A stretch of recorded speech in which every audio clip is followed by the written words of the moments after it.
Isang pari na naman mga kaibigan na nagsasabi na hindi daw kasalanan ang pagiging homosexual o pagiging bakla o makipagtalik sa kapwa lalaki.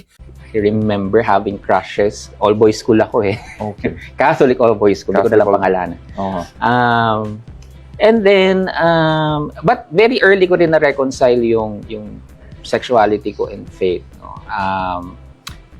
I found in wala pa internet no, encyclopedia, no?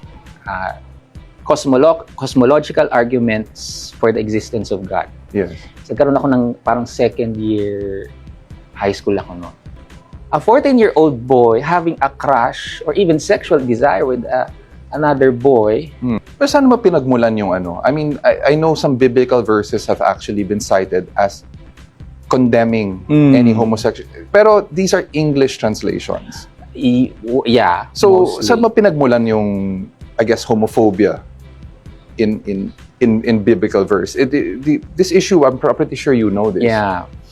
Well, there are about 6 or 7 biblical passages always used against LGBT, no? Such as? Very famous Leviticus 18:20. Oo.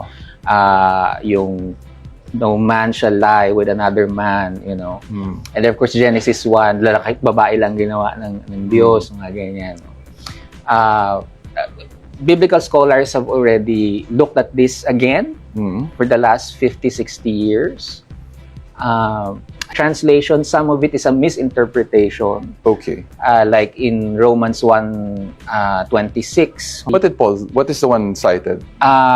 Ito yung when men and women gave up the natural desires for something unnatural. You know? So, but ang ginagawa ni Paul doon was, he was listing certain behaviors or certain practices. He was actually talking to someone. He was debating someone in that letter. And then he says, and who are you to judge when you yourself are doing much far worse things? Okay. So if you read the actual verses, the actual complete thing, he was not saying, this is wrong. Mali ka, pader. Ang gawaing ito ay napakasama sa harap ng Diyos. Ito po ay karumal-dumal sa harap ng Diyos. Ayon po sa binabanggit mong bersikulo sa Lumang Tipan.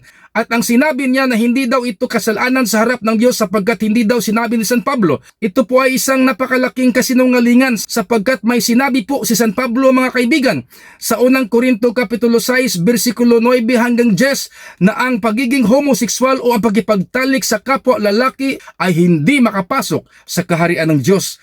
Unang Korinto Kapitulo 6, bersikulo 9 hanggang 10. Mga kaibigan, sana po may natutunan kayo sa sandaling ito. Punto Biblikal.